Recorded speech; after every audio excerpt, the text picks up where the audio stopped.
Oh.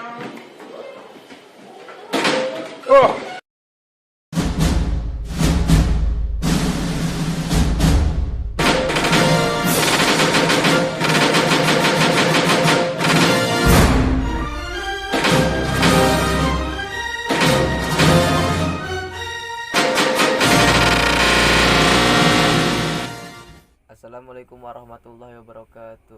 Waalaikumsalam warahmatullahi wabarakatuh. Bro, tolong jelaskan tentang malam Lailatul Qadar. Malam Lailatul Qadar. Mm-mm. Jadi malam Lailatul Qadar itu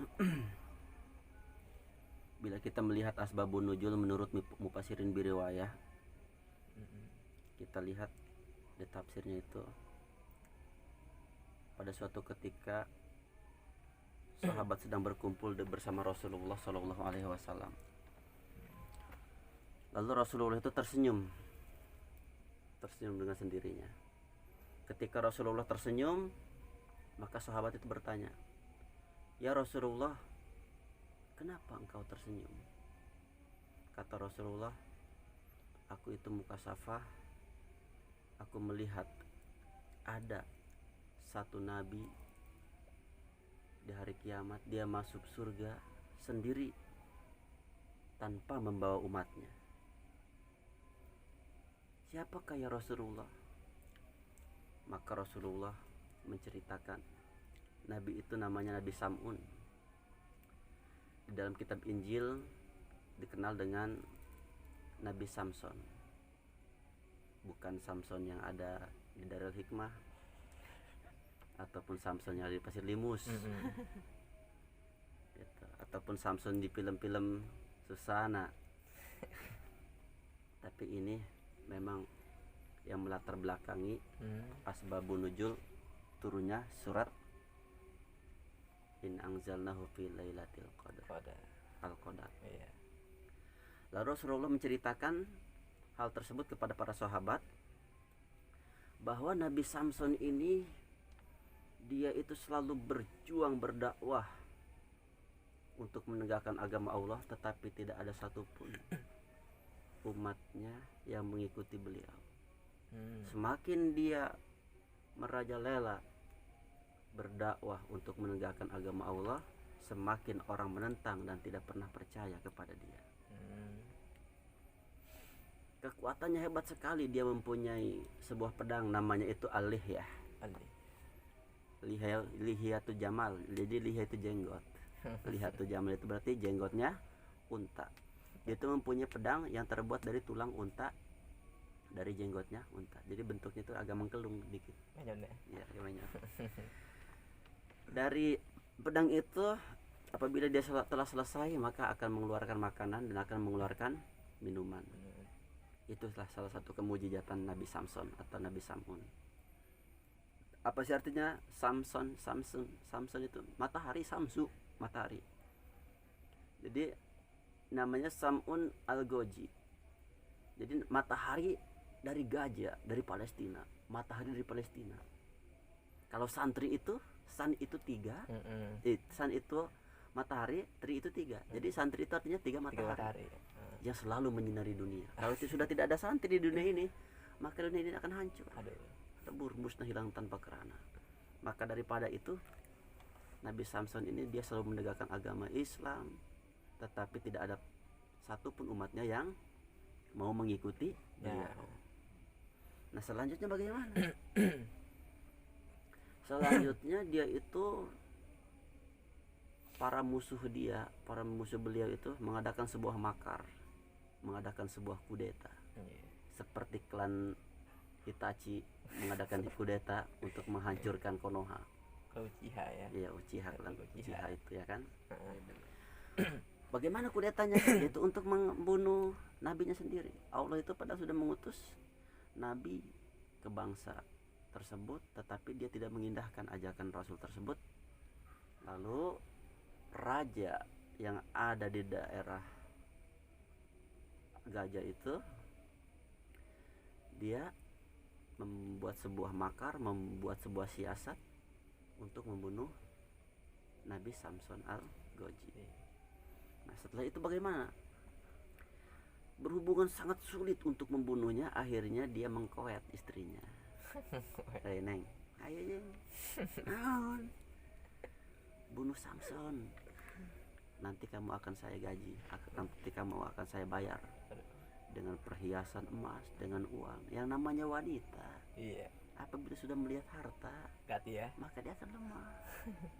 Jadi sangat mudah untuk menaklukkan cinta-cinta perempuan di zaman sekarang. Kasih aja pelet uang, nanti dia perempuan akan takluk semua. Itu pelet yang paling paten. Buktinya Nabi Samson Al-Ghazi Iya. dipelet oleh raja pakai harta, dia langsung luluh lantah. Aduh. Mudah untuk dihancurkan lubang pipisnya.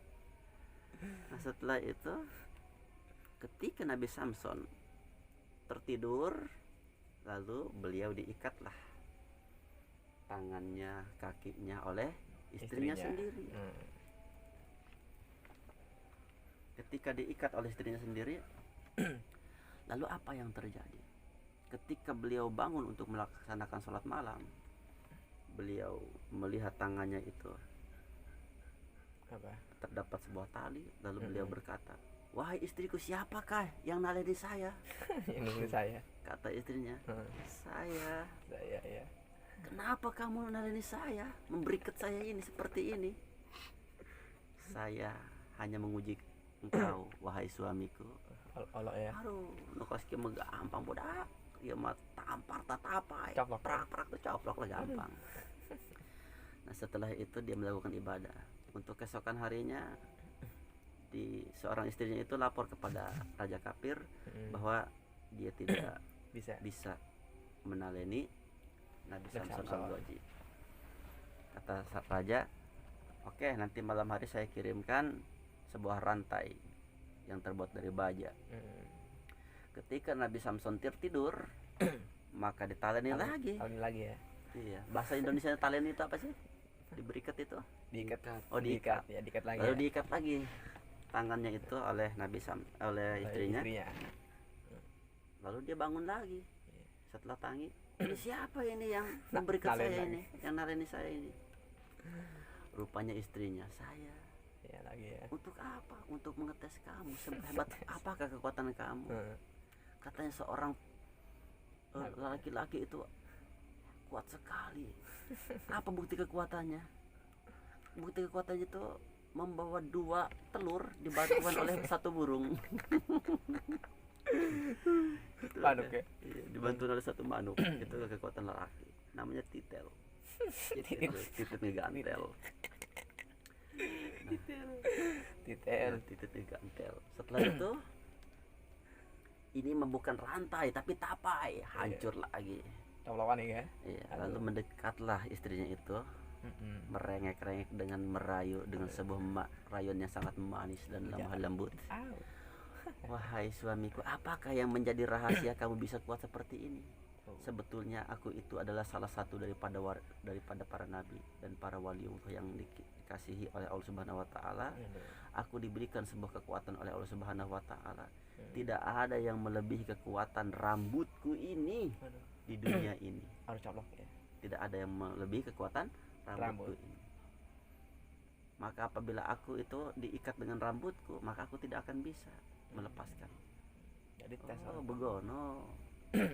Lalu tertidur suaminya. Iya. Keesokan hari, ketika tertidur, akhirnya rambutnya itu digunting oleh istrinya. Lalu dibuat sebagai tali. Untuk menalikan kepada tangannya dan juga kakinya.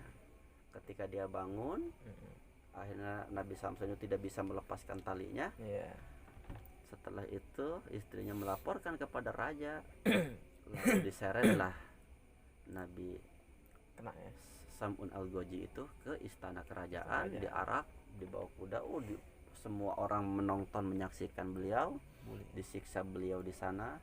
Dipotongkanlah kedua lengannya dan dipotongkan kedua kakinya. Bahkan kedua matanya dibutakan.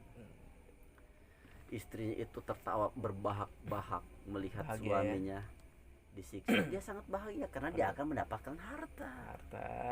Jangan sampai kita mempunyai orang istri seperti ini. Nah, setelah itu apa? Lalu Allah Subhanahu wa taala mengirimkan malaikat Jibril dengan memberikan sebuah ilham wahyu kepada beliau yang hanya terdengar oleh telinga Nabi Samsun Al-Goji. Hadis yang diriwayatkan oleh Anas bin Malik. Setelah itu katanya, "Wahai Samsun Al-Goji, apakah yang kamu inginkan?" Lalu beliau berdoa kepada Allah, "Aku menginginkan kekuatanku kembali walaupun tanpa sebuah rambut." Lalu Allah Subhanahu wa taala memberikan kekuatan kepada beliau berupa ilmu pancasona dan rawa rontek yang mana bisa menyatu kembali tangannya, kakinya yang sudah terpotong menyatu kembali, matanya yang tadinya sudah hancur menjadi perasen suriken, menjadi bayu kugan dan seringgan. Nah, setelah itu Allah Subhanahu wa taala memberikan kekuatan yang sangat luar biasa kepada beliau. Lalu beliau menggerakkan badannya sedikit saja, tiang-tiang di situ semuanya pada roboh dan orang-orang di situ pada mati tertimpa oleh bangunan istana kerajaan. Tidak ada satupun yang hidup, bahkan istrinya sendiri mati tertimpa oleh bangunan tiang kerajaan. Itulah cerita Samsun Al-Goji. Setelah itu beliau hidup. Setelah hidup beliau berdoa kepada Allah, "Ya Allah, saya ini sungguh sangat berdosa. Maka daripada itu saya akan menebus dosa saya dengan saya melakukan ibadah 1000 bulan." Lalu dia melakukan ibadah 1000 bulan, siangnya puasa, malamnya tahajud ngewirid berdoa kepada Allah sampai 1000 bulan. Setelah 1000 bulan beliau meninggal dunia. Nah, lalu beliau masuk surga. Sendirian saja tidak mempunyai umat. Makanya Rasul pun tersenyum melihat fenomena tersebut. Nah, lalu sahabat berkata, "Ya Rasulullah, sebesar apakah pahala 1000 bulan tersebut?" Kata Rasulullah, "Aku tidak tahu sebesar apa itu pahala beribadah 1000 bulan." Lalu Allah mengutus malaikat Jibril untuk menurunkan surat Al-Qadar yang bunyinya, "A'udzubillahi minasyaitonirrajim. Bismillahirrahmanirrahim. Inna anzalnahu fi lailatul qadar." Sesungguhnya kami, kata Allah, telah menurunkan Al-Quran pada malam kemuliaan. Malam kemuliaan. Lailatul Qadar itu adalah sebuah malam yang sangat mulia sekali. Bukan mulia bol kotok, namun ditiup mulia. Nah, itu jadi mulia itu jadi sangat mulia, akroma. Dongke akroma mulia. Inna anzalnahu fi lailatul qadar. Wa ma adraka ma lailatul qadar. Tahukah kamu, Kang Wahyu, apakah malam kemuliaan itu? Tanya, kamu tanya, pula mah. Tanya, maka daripada itu akan dikasih tahu oleh Allah. Lailatul Qadri khairum min alfi syahr. Malam kemuliaan itu lebih baik daripada melaksanakan ibadah 1000 bulan seperti yang dilakukan oleh Nabi Samsun. Apabila kita beribadah pada malam itu, maka akan mendapatkan pahala yang mengalahkan Nabi Samsun yang beribadah 1000 bulan. Tanazzalul malaikatu warruh. Allah menurunkan seluruh malaikat ke bumi. Warruh dan malaikat Jibril. Jadi ruh itu artinya malaikat Jibril. Fiha bi izni rabbihim min kulli amr. Yang mana malaikat itu semuanya melakukan sebuah aktivitas, menjalankan tugas-tugas yang diutus oleh Allah Subhanahu wa taala dengan perintah Allah pada malam tersebut. Salamun hiya hatta matla'il fajr. Maka sejahteralah pada malam tersebut sampai terbit fajar. Begitu. Pertanyaannya, bagaimana cara menemukan malam Lailatul Qadar? Ya kan? Apakah ciri-cirinya? Ciri-cirinya malam Lailatul Qadar itu apabila kita beribadah pada malam hari itu, lalu kita menemukan malam Lailatul Qadar, maka turunlah cahaya surga dari langit sampai tembus ke bumi. Cahaya surga adem, ayem, tentram, damai. Nyut-nyut empot-empotan dinding surga ka popojo ka indah bocah. Indah jasar ke bawah, ngadlang popojo ka surga mah indah. Indah ya. Iya teger. Lalu muka safa itu dilangkan pangeran itu indah ka. Beda ada popojo ka doang. Kau jeron ya. Iya, iku malam Lailatul Qadar itu malam sangat mulia sekali. Maka daripada itu janganlah kita sia-siakan momen malam Lailatul Qadar ini. Nah, ciri selanjutnya itu ketika kita bawa motor, Iya. motor itu akan berhenti seret, seperti TV atau video di pause, set, Iya. diam. Iya. Pause aja ya. Turunlah malam Lailatul Qadar itu selama beberapa menit. Mm-mm. Turun. Nah, terus air yang sedang berjalan akan diam. Daun yang jatuh akan diam. Diam. Asap rokok yang ngebul akan diam. Menunggu. Semuanya akan diam. Sunyi, sepi, sendiri aku benci, aku mau bingung, aku mau di pasar. Bosan aku dengan penat dan nyah saja engkau apakah seperti berjelagan jika kau sendiri. Doang nama ada apa dengan cinta? Serangga. Nah, jadi semuanya akan berhenti. Mm-mm. Nyerungkukan bahan juga air akan Menang, diam. Apabila turun malam Lailatul Qadar, nyerutakan baju teh gas ceruk kopi Udah patah, diam. ya? Nah, orang yang menemukan malam Lailatul Qadar tidak diam. Yang diam itu yang tidak menemukan malam Lailatul Qadar. Qadar. Yang menemukan malam Lailatul Qadar mah aktivitas kok. Alam ini semuanya pada diam, orang-orang pada diam, seperti di paus. Kalau aku mah enggak, nah, Jeda ya? iya, berdoa kepada Allah apapun yang kamu minta, maka akan dikabulkan oleh Allah Subhanahu wa Ta'ala. Ta'ala. Terus pada malam hari itu ada rembulan sedikit, Mm-mm. sedikit ada rembulan, tidak ada bintang, Mm-mm. tidak ada hujan, Mm-mm. tidak ada awan, Mm-mm. bengijing atau Iya. mengatakan awan lah. Iya. Bunyi. Nah, terus menurut rapat para wali, jadi setiap bulan Ramadan itu ada rapat para wali, Mm-mm. para al-Ghaus, Mm-mm. terus waliullah Majdum, Mm-mm. waliullah Hawariyun, Mm-mm. waliullah Abdal, Mm-mm. wali kutub, Mm-mm. terus wali apa lagi, wali mastur, wali masyhur, Mm-mm. terus berbagai macam wali hadirin Pulau Jawa, Mm-mm. semuanya kumpul lalu membahas tentang masalah malam Lailatul Lailatul Qadar. Qadar. Di mana? Yaitu di alam perwalian. Hanya orang-orang tertentu yang mengetahui. Dan juga nanti di sana akan ada pembahasan menurut ilmu fikih, menurut ilmu tarekat, dan menurut ilmu hakikat. Ada penghitungannya, kitab Sulamun Niren, kitab Palakiyah, terus kitab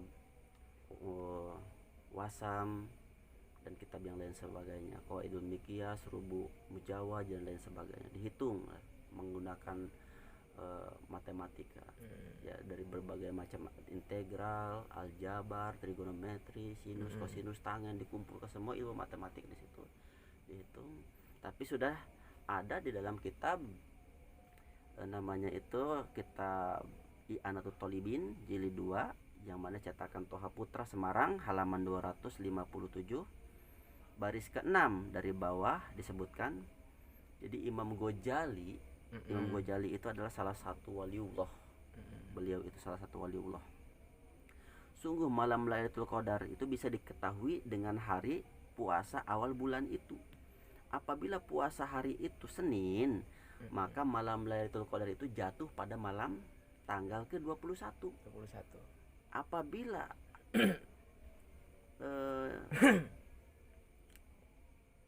Selasa atau Jumat. Jadi kalau Senin itu udah tadi. Ini Selasa atau Jumat. Yeah. Selasa atau Jumat, maka malam Lailatul Qadar itu jatuhnya pada malam ke-27. Sedangkan sekarang puasanya hari Jumat ya. Iya. Berarti malam ke-27 malam Lailatul Qadarnya. Menurut hitungan Imam Ghazali. Terus kalau Rabu, nah kalau Rabu atau Minggu, Iya. ya, atau Minggu itu jatuh pada malam ke-29. Terus bagaimana kalau hari Kamis, ya kan? Hari Kamis itu jatuhnya malam Lailatul Qadarnya malam ke-25. Jumat udah kan? Iya. Gitu. Jadi Jumat itu merangkap dengan Selasa. Jatuh ke-27. Sabtu malam ke-23. Jadi itu menurut hitungan para wali. Jadi sudah ada sebetulnya konsepnya, cuman kita apabila tidak mengaji tidak akan mengetahui. Iya. Para wali itu sudah mengkonsep untuk kita semua. Mudah-mudahan kita bisa menemukan malam Lailatul Qadar ini. Amin. Ya. Wallahu a'lam bishawab.